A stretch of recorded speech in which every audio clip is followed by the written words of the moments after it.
Eu também ajudo. O governo que deu título também serve. Que vocês vão tentar brigar e eles não querem mais saber. Tudo isso é importante. Eu vou começar de 1926, quando veio querer isso aqui. Então, 26 só para saber, porque não tá dentro Só do para nosso... saber. Uhum. Vou chegar aos 42. Tá bom. Entendeu? 46 também. Para chegar aos 46, né? 26 é o ano que os Tupinambá também contam, né? Mesmo ano. Porque era um território só. Era 50 léguas em quadra, né?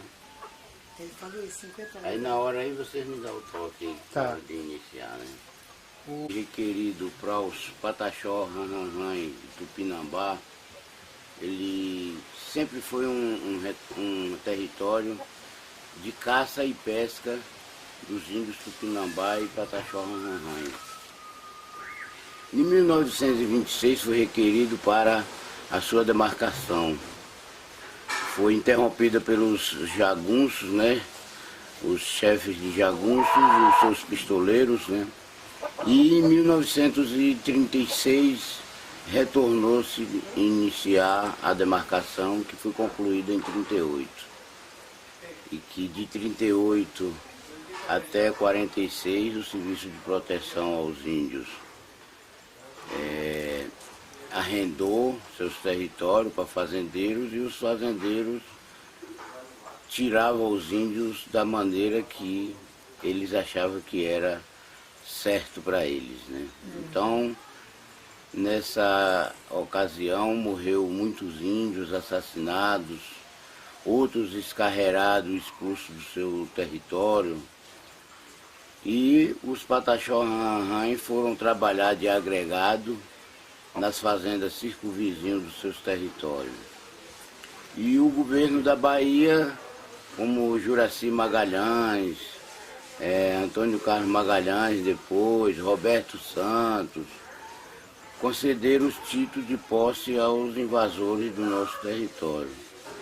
E os índios sofreram as consequências, foi muito assassinado, espancamento e até mesmo a expulsão do seu território. E no decorrer do tempo, os índios Higino, Lucília, Samado, que a Lucília era minha mãe, tinha documento, o mapa, a planta desse território, e voltou a reivindicar em Brasília a volta para esse território, e foi aonde os índios encontrou muita dificuldade, porque o governo tinha compromisso com os fazendeiros, com a sua doação de título, não concordava que os índios voltassem para aqui. E em 1975, eu fui escolhido para ser uma das lideranças aqui desse posto, particular os nossos parentes para voltar aqui para essa área. E passei 7 anos trabalhando nessa articulação, e só em 19 de abril de 82 que retornamos aqui para uma área de 1.079 hectares de terra. Mas aí concedida oficialmente? Concedida oficialmente 1.700 com 1.079 hectares.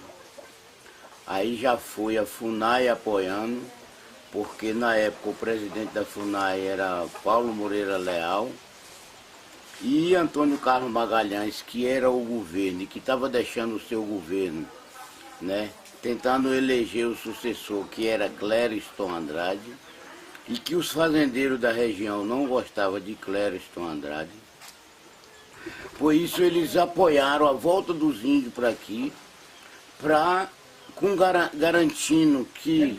Então ele estava deixando o governo, e o rival dele, ele não gostava. Ele estava deixando o governo, o sucessor dele, que era Clériston Andrade. E os fazendeiros da região não gostavam do Clériston Andrade. Aí apoiaram a volta dos índios, garantindo depois aos fazendeiros que se apoiasse Clériston Andrade, que eles retiravam os índios daqui do território. Aí foi que os fazendeiros e Clériston sugeriu que se tirasse os fazendeiros se tirasse antes, eles apoiariam a política de Clériston Andrade. E se não tirasse os índios antes daqui, que eles não apoiavam. Então, antes das eleições, um helicóptero que trazia Clériston Andrade e a sua equipe de campanha, né, se perdeu aí nessas serras aí de Tapetinga, por aí, e caiu e morreu Clériston Andrade. Aí o governo da Bahia indicou João Duval Carneiro. E aí começou a pressão para transferir os índios e procuraram terra na região e enganaram os índios dizendo que eles iam ser transferidos porque isso aqui ia dar muita morte e que eles iam recuperar o território e trazer os índios novamente. O governo indicou João Duval. Aí começou a pressão para tirar os índios de novo. Para tirar os índios Disseram de novo. que ia ter muita morte, é isso? Disseram que ia ter muita morte aqui no território, que os índios aceitassem a transferência, que depois que eles tirassem os fazendeiros daqui, que traziam os índios de volta com o território sem conflito. Mas o que estava combinado era de que tirasse os índios e entregasse o território aos fazendeiros. Aí um grupo, né, que foi do cacique Saracura, aceitou a transferência para uma região denominada Almada, que era um campo experimental da CEPLAC, no município CEPLAC. O que é CEPLAC? Que é a empresa, a companhia, uma instituição que cuida do cacau na região, é um órgão do governo. Que era um campo experimental? Um campo experimental. Mas iam botar os índios dentro do campo experimental? Né, que ele já tinha sido desativado, né, e estava um território lá abandonado, lá uma gleba de terra abandonada. Aí conseguiram convencer um grupo, e um outro grupo, Nailton, que sou eu, né, Lucília, que era minha mãe, e Gino, que era o meu tio, e Samado, que trabalhava junto, essas lideranças, não aceitou a transferência. E aí eles conseguiram botar muito dinheiro dentro da área e transferiram esses índios para lá. E ficou um grupo para trás de 16 famílias. Foi um grupo liderado por Nailton, Higino e Samado, né, que resistiu à transferência, e nós entramos com um mandado de segurança contra a FUNAI pedindo os índios que ela transferiu de volta. Eu não me lembro a juíza, mas uma juíza que estava relatora desse mandato, deu uma liminar favorável a nós e eles tiveram que trazer os índios de volta para aqui. Aqui dentro? É. Vocês já estavam aqui dentro? Nós estávamos lá naquela sede. E dali transferiram para Almada. E depois que... Aí ficou só a minha família do Samado. Depois que a juíza deu a liminar favorável dos índios que eles transferiram, aí eles tiveram que trazer para ali de novo, para uma área de 1.079 hectares de terra. E aí, quando eles trouxeram o pessoal, os fazendeiros apertou a FUNAI, e eles, para cumprir com o fazendeiro, tornou transferir os índios para Camamum, para uma aldeinha que tem lá chamada Nova Vida, e que até hoje tem essa aldeia. E a metade dos índios voltaram, porque tornamos resistir, o grupo liderado por Samado, Higino e Nailton, tornou resistir, aí eles trouxeram, os índios começaram a voltar por conta própria, ficou aí. E nós sempre fazendo ocupações, essa fazenda aqui, que eu estou aqui, foi ocupada 3 vezes antes de sair o julgamento, né? E a polícia militar tirava os índios das ocupações a mando dos fazendeiros. Então, em 1997... Peraí um pouquinho só. E a polícia militar tirava assim pacificamente? Batia, eu mesmo apanhei muito aqui da polícia, né? Apanhei a mando dos fazendeiros, a polícia militar. Teve morte nesse período? Teve muita morte aqui. Mas morreu João Cravinho, morreu Candoura. Mas morto pela polícia, não? Morto por pistoleiro de fazendeiro, né? Morreu o Djalma. Djalma eles torturaram, castraram, arrancaram as unhas. Peraí. E a polícia não fazia nada? A polícia nunca fez nada. Mataram né? quem então? Mataram o índio Djalma, ali atrás desse morro aí tem uma roça. Esse teve tortura? Torturaram, tiraram o couro cabeludo da cabeça, castraram ele, arrancaram as unhas e depois sapecaram ele e jogaram lá. Sapecaram que de Sapecaram de fogo, pra gente encontrar ele já em decomposição, para não dizer que ele foi morto naquele dia. E aí a gente... E isso foram os jagunços? Isso foram os jagunços. Já nos anos 90, isso. Ah, isso é anos 90 já? Não, isso foi bem antes. 84. Isso foi no 84, 86 para 87, por aí. Tá. E a polícia não fez nada? Ou... a polícia não fez nada, a Polícia Federal não fez, achou o corpo e não prendeu o culpado, que foi lá dentro da fazenda, onde ainda estava o invasor Pedro Leite, né, os filhos do Pedro Leite. E eles não resolveram nada. E até hoje essas pessoas impunes, não pagaram nada pelo que fez. Eles que mandaram os jagunços fazer? Eles que mandaram os jagunços fazer. E como vocês sabem que foram eles? Sabe porque a gente encontramos lá dentro da fazenda que ele se dizia dono. E tinha uma empregada que trabalhava lá, que deixou o emprego com dó do que eles estavam fazendo com o índio, né? Botava sal para ele comer, né? E começou... Ela deixou e depois contou. Contou. E aí arrancou as unhas dele, né? Depois levou ele pra mata. Com o Djalma. O Djalma tirou o couro cabeludo, castrou, sapecou ele, ela que contou e deixou ele. Corajosa, hein? E não aconteceu nada com ela depois? Ela saiu do emprego e foi embora, né? Sumiu, embora, né? Não apareceu mais. Né? Então os índios sofreram esses tipos de torturas para desistir da sua luta de reconquista. Eu vou te interromper, desculpa, só para não perder o... Sabe de alguma outra história como essa? Não, o resto foi a luta mesmo. Não, nós tivemos aqui o Candora, né, que quase foi degolado, que a gente não sabe até hoje quem foi. Mas foi morto, né? Morto, índio também, ali perto da sede ali, né. Tivemos aqui o João Cravinho, que foi assassinado também, a golpe de facão, né?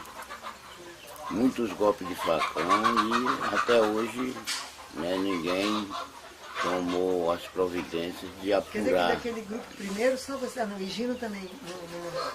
Higino morreu, ele foi morto do coração, né? Ah, tá, não foi Samado morreu, também não foi. Então daquele grupo foi o João Cravinho, Candora, Djalma. Foram assassinados.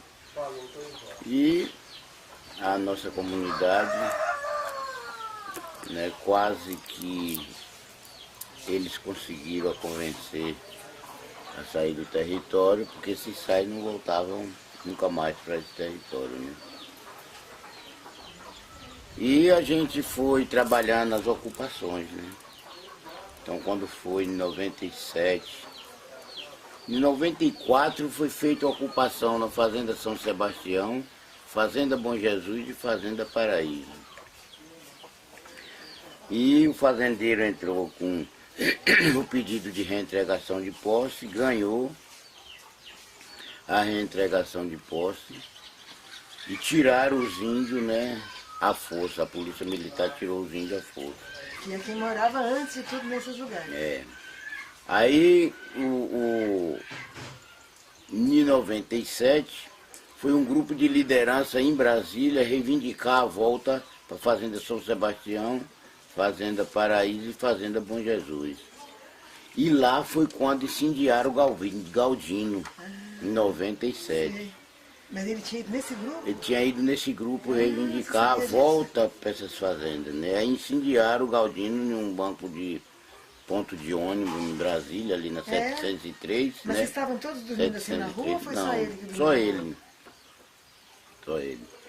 Aí aconteceu que a comunidade se revoltou com aquela situação em saber que os culpados, né, ficaram praticamente impunes, né?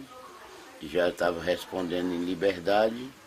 A comunidade sentou, né? Criou a assembleia interna e foi se organizar para reconquistar o seu território de uma maneira considerada como conquista da terra, né? Mas aí já está fora do nosso... Sim. Do nosso... Quer dizer, é bom saber como é que ele foi, eu vou por isso, como é que ele foi. Porque eu tenho que chegar lá, né? E aí começou o governo a perseguir, que teve várias reentregações de posse cumpridas pela Polícia Federal, né? Que os índios sofriam uma pressão muito grande, que era 3 helicópteros por cima daquela área onde os índios estavam ocupados, né? Sobrevoando baixo, com muita zoada. E a polícia... dos fazendeiros? Não, da Polícia Federal. Mas e a polícia não era que estava fazendo a reintegração de posse? Era. Mas quem que estava nessa? Os índios estavam na posse. Não entendi. E a polícia tirando os índios para entregar a posse ao fazendeiro. Ah, tinha uma reintegração? É. Ah. Tinha uma reintegração judicial, né? E a Polícia Federal estava cumprindo. Ela estava cumprindo, mas ao mesmo... Cumprindo e entregando, tirando os índios e botando o fazendeiro de desculpa, volta. que você falou reintegração de posse, pensei que fosse para os índios. Nada. Ah. Não, os índios ocupavam. Entendi. E o fazendeiro entrava com um pedido de reintegração de posse e o juiz concedia essa liminar favorável e aí agora determinava a Polícia Federal vir tirar os índios. E os índios sofriam essa pressão, esse massacre pela Polícia Federal, né? Onde era espancado, sofria muito, né? Essa situação. Se não saísse, era algemado, ia preso para ilhéu. Os fazendeiros sempre conseguiam. Os fazendeiros sempre conseguiam. E os fazendeiros, né, que se dizia dono, que achava que dizia que aqui nunca teve índio, que aqui não era terra de índio, essa coisa toda, botava o povo da cidade contra os índios plantavam, ia vender na feira dia de sábado, né, empregado de fazendeiros, pistoleiro pisava, né, nas frutas, verduras dos índios, essas coisas aí na feira. E os índios sofreram todo esse tipo de perseguição até que um dia eles tiveram a alegria, né, de se organizar para reconquistar o seu território. E que começou essa luta de reconquista, né, que foi em 97, depois do assassinato de Galdino, e que até 2012, né, os índios conseguiram, né, no dia 19 de abril de 2012, expulsar todos os fazendeiros do seu território, né, que foi um dia que comemorou 3 datas, né. Foi dia do índio, que foi o dia que voltou os índios para aqui, 19 de abril de 82, completou 30 anos. 92, né? 82. Aí completou 30 anos que os índios voltou para aqui. Completou 15 anos que incendiaram Galdino vivo em Brasília, que foi em 19 de abril em Brasília. E foi o dia que a gente tirou o último fazendeiro do nosso território. Então Em 92. Não. 2012. 19 de abril de 2012. 2012, né? Desculpa. Então foi esse ano que a gente comemoramos essas 3 vitórias, né? 2 boas e 1 ruim, né? Que foi a do Galdino. E mesmo assim hoje ainda se falam em reentregação de posse. A gente sabe que o julgamento, ele só foi julgado no dia 2 de maio, depois que os índios tinham expulsado todos os fazendeiros, né? Só julgou por isso. E a gente sabe que quando o Ministério Superior julga, sai da competência da comarca e do Estado. E mesmo assim, juiz da comarca concede ainda liminar de reentregação de posse a fazendeiro.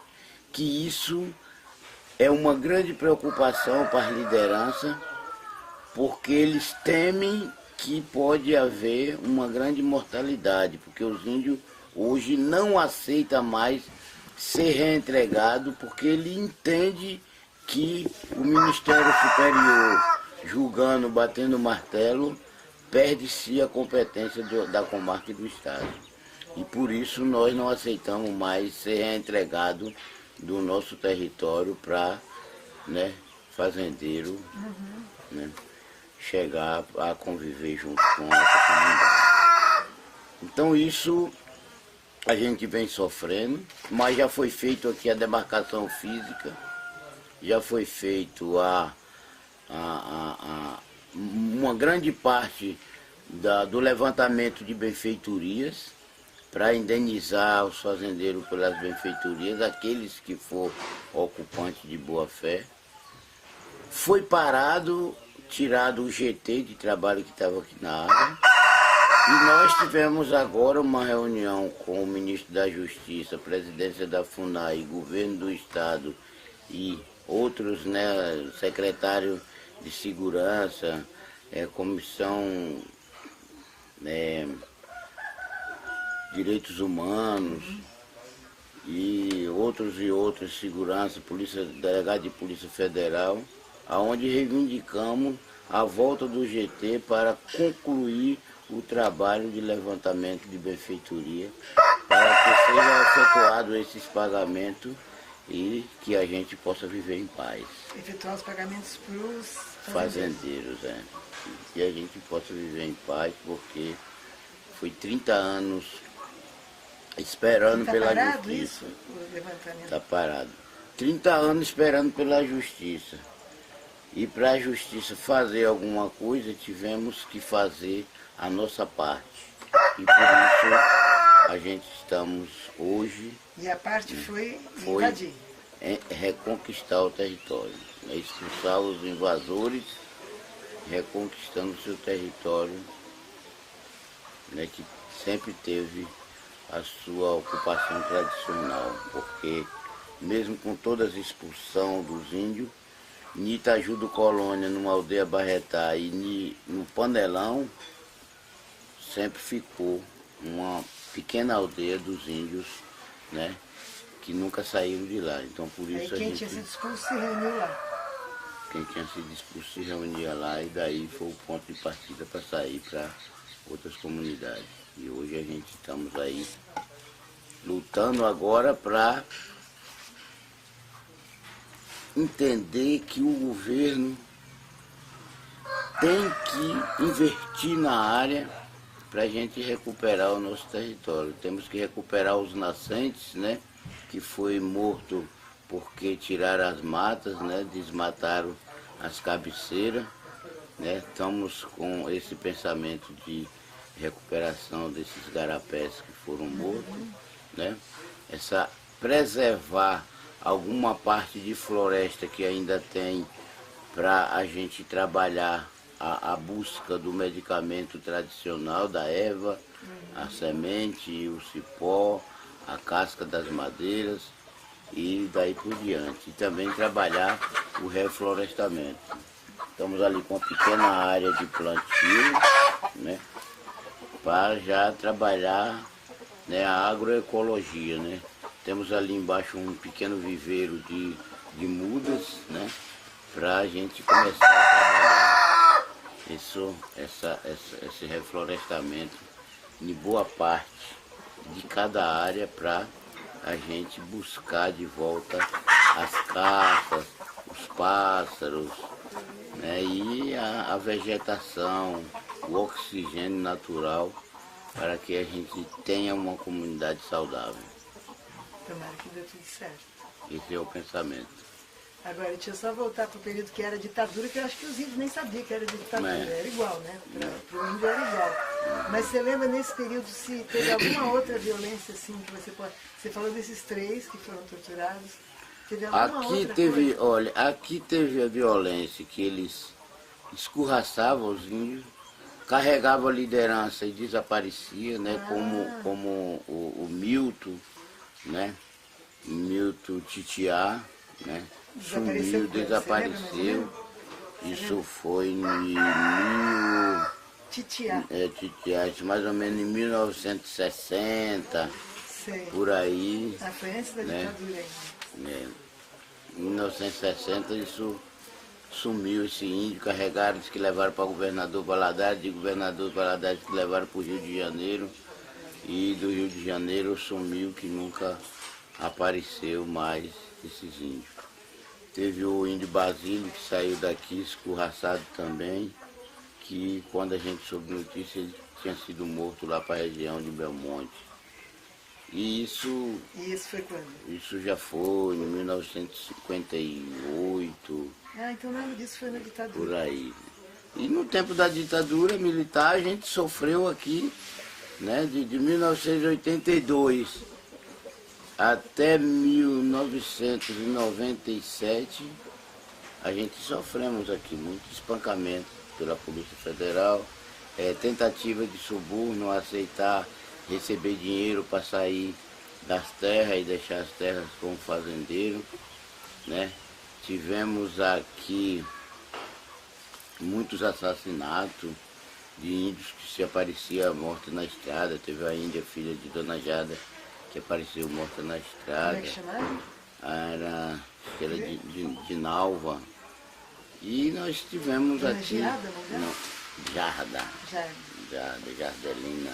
Mas daí não sabem se foi polícia A ou gente se não foi... sabe se foi pistoleiro.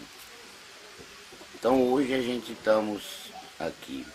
A gente sabe que o território tradicional dos Pataxó que foram demarcados foi um território que pegava de Abóboras até o Rio Colônia, nas cabeceiras em cima de Itaju do Colônia, que fechava lá com os Amazonas, né? Nossa. O Arquimédio Amazonas, né? Um fazendeiro com esse nome, né? Não é o Rio Amazonas. O Rio Colônia que fechava com o Arquimédio Amazonas, né? E de Abóboras tinha o Córrego das Abóboras e que descia até o Córrego do Nado. E que esse território que está para trás ainda é um território de aproximadamente aí 45 mil hectares de terra. O que foi entregue para nós foi, o que a gente reconquistou foi o território de 54.105 hectares de terra, mas ainda temos para ser reconquistado 45 mil hectares de terra aproximadamente aí, para completar o território tradicionalmente que foi demarcado. Que foi demarcado até Abóboras, Córrego das Abóboras e até o Córrego do Nado, chegando ao Rio Colônia, na região dos Arquimedes Amazonas. E o SPI reduziu isso, doando parte, vendendo parte da terra para os Camarim e outros grandes fazendeiros nessa parte que pega aí até o município de Potiraguá. Então ele reduziu a área já demarcada e deixou com os índios 54.105 e aproximadamente 45 mil ele deixou com os grandes fazendeiros. E quantos índios mais ou menos estão nessa área de 54 mil? Hoje nós temos aí aproximadamente 4 mil índios nessa área de 54.105 hectares. Então esse é o total de todos se indígenas. identificam como Pataxó Rã-Rã? Todos significam como Pataxó Rã-Rã e todo cultivo a cultura. Agora, nós sabemos que aqui nessa área, quando ela foi demarcada, eles trouxeram, Pataxó Rã-Rã já vivia aqui, Tupinambá já vivia um grande grupo aqui quando ela foi demarcada, né? Agora eles trouxeram Camacã, índios Camacã, trouxeram índios Baenã, trouxeram índios Cariri Sapuyá, que foi da região de Canaã, da região de Pedra Branca, né? No município de Santa Rosa, entendeu? De Santa Rosa também, que mas já era é sul da Bahia aqui. tudo, aí já era sertão da Bahia. Sul da Bahia aqui onde estamos, e trouxeram índio do sertão, né? Sim. Trouxeram índio do sertão para aqui. E aonde... eles se entendiam com vocês ou eram acabou sendo obrigado a conviver junto, mas isso trazia uma certa desarmonia, porque cada um tinha o seu costume, sua língua, sua crença e a sua tradição. Claro. E aí, às vezes, não se combinava a partir do momento de comemorações, de rituais, né? Que época foi essa que trouxeram desses três? Isso aí foi de 26 até 38. Isso é mais antigo, tá? Tá que trouxeram esse pessoal. Tá. De 26 até 38. Então, essa é parte dessa história aqui. História pra trás. Tá bom. O que você vai perguntar, Vanessa? Quem era escorraçado ia para onde? Ia para as periferias, né, da cidade, morar na cidade circunvizinho aí, os povoados, né, se empregar em outras fazendas no estado. Outros foram para São Paulo, outros foram para Minas Gerais, outros foram para Vitória do Espírito Santo. E ganhavam o mundo, né? Para onde a cabeça desce, né, ele tinha que seguir. Certeza que muitos índios trabalhou de agregado dentro desse próprio território invadido pelos fazendeiros. Ah, eu trabalhava para o próprio fazendeiro. E a tua família ficou onde? A minha família foi para Palmira, um povoado que tem aí do lado do território, né?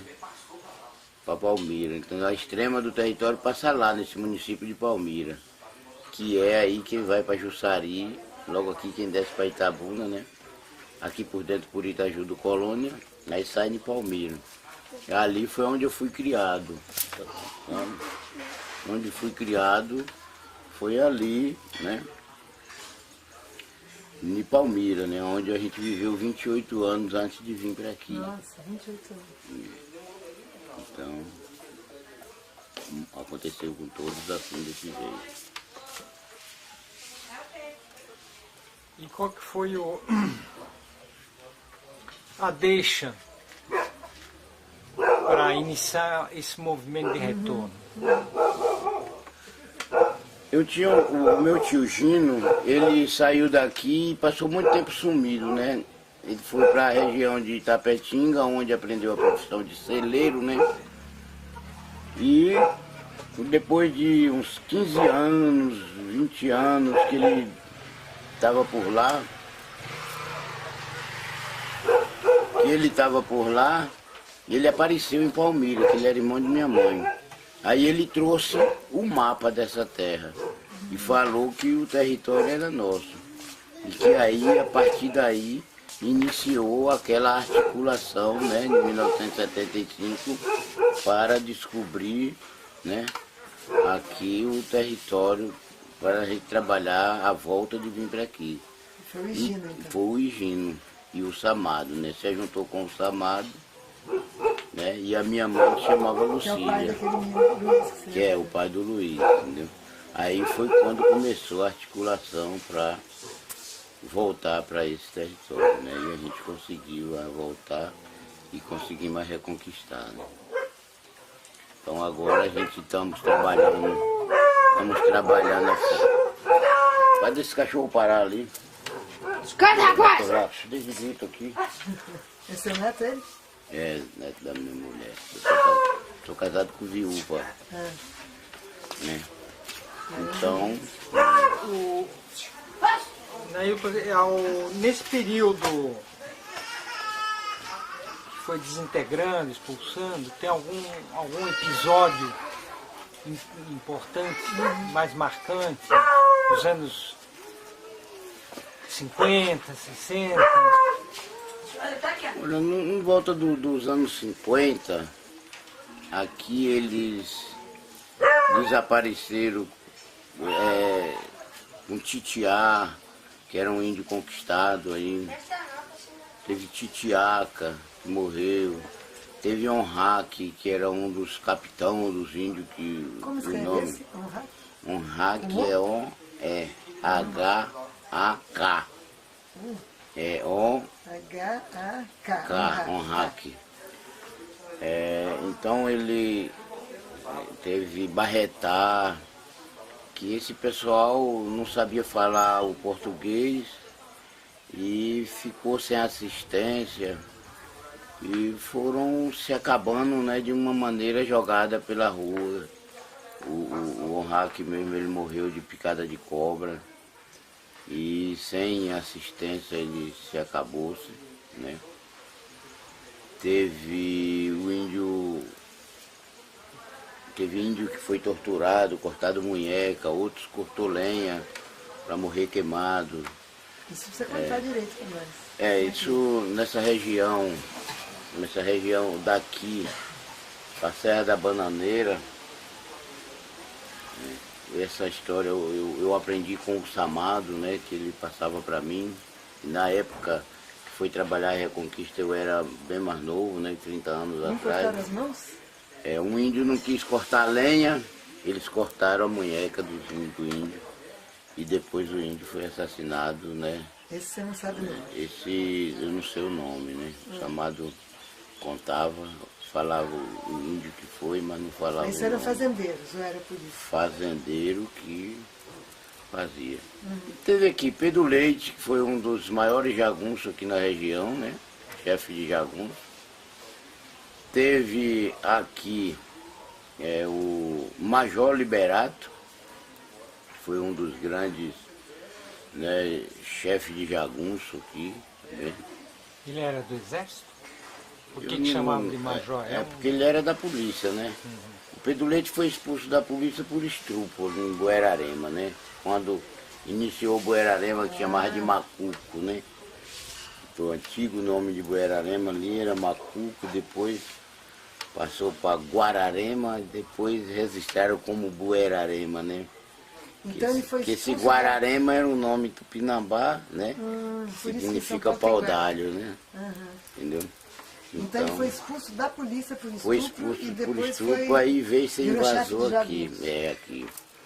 Então, teve essa história. E depois continuou outros chefes de jagunço, como o Duval Santana, que ainda é vivo, tá velhinho, mas é vivo aí em Pau-Brasil. Teve o Pedro Alves, que envenenou uma lagoa em Belém do Pará, naquela época que morreram muito índios. Ele era fazendeiro aqui também, né?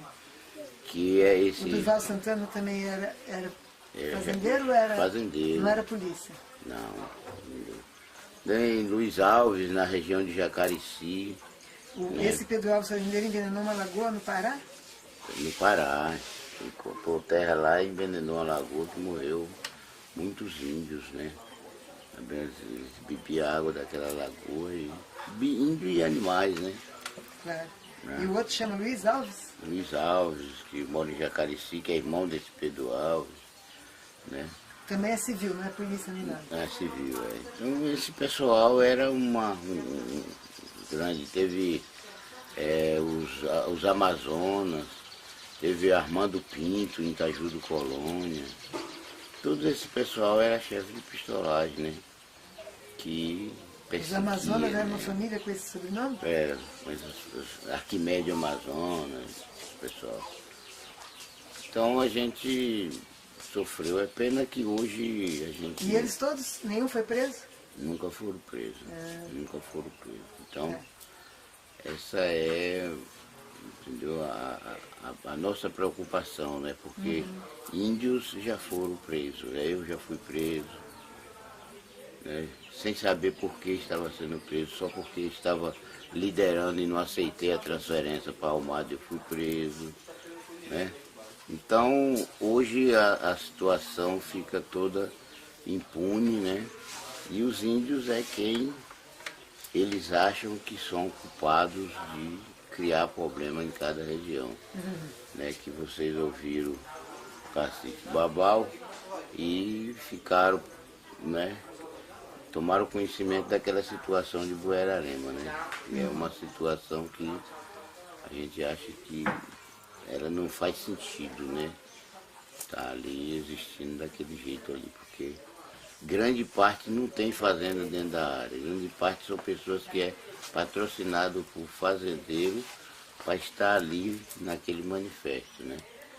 Então isso a gente fica preocupado e eu quero dizer aqui que a gente vai ter alegria no dia que a gente souber que a presidente Dilma, né, homologou a nossa terra, né, assinou a homologação, né, para acabar de vez, né, com a preocupação do índio de que realmente ele tem o seu território garantido, né? Historicamente, tradicionalmente e oficialmente.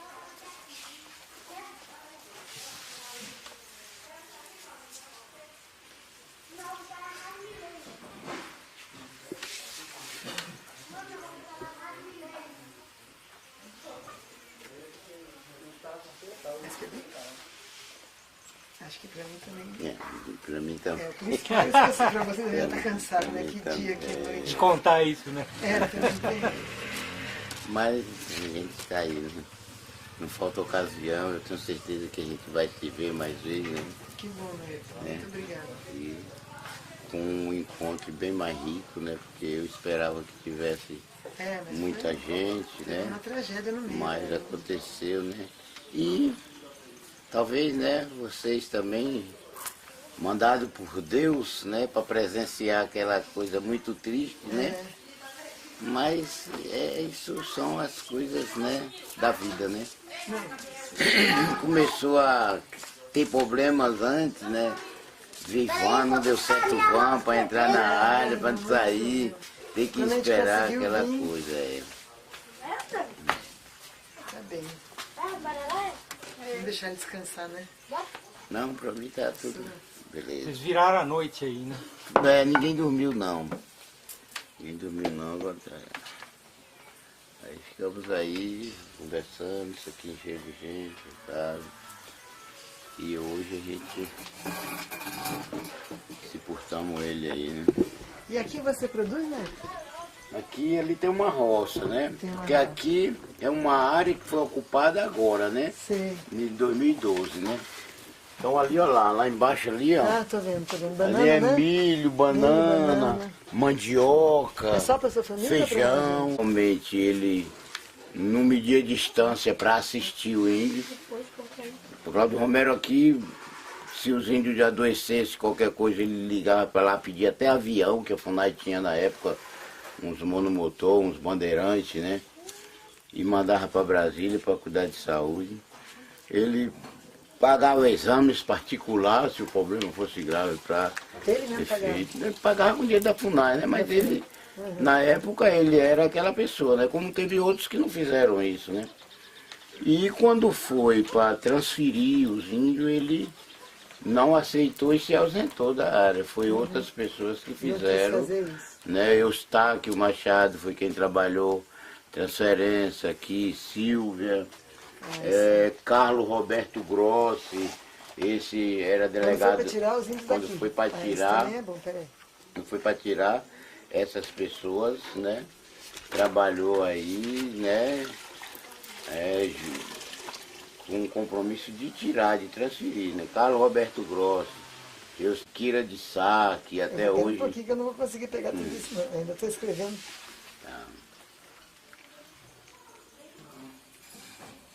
Pode falar tudo de novo, desculpe. Primeiro que você falou tinha um nome estranho. Carlos Roberto Grossi, Eustáquio Machado, Silvia. Silvia, só Silvia? Que eu sei, E Rômulo Siqueira de Sá.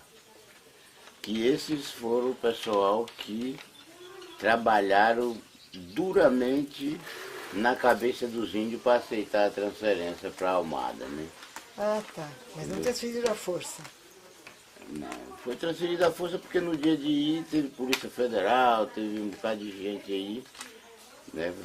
E depois ficou nós que resistimos às perseguições deles, né, para aceitar a transferência também. Então, e o Cláudio Romero foi uma pessoa que não se envolveu nisso, mas que ajudou os índios e que sempre falou que mais hoje ou mais amanhã a gente estivesse firme na luta, a gente tinha nosso território de volta. E hoje hoje eu tô vendo que tivemos, né, com essa firmeza e deu para perceber que o que ele dizia era realmente ele estava certo, né? Então, isso aconteceu, como teve outros. São funcionários que têm os seus chefes lá para cima, né?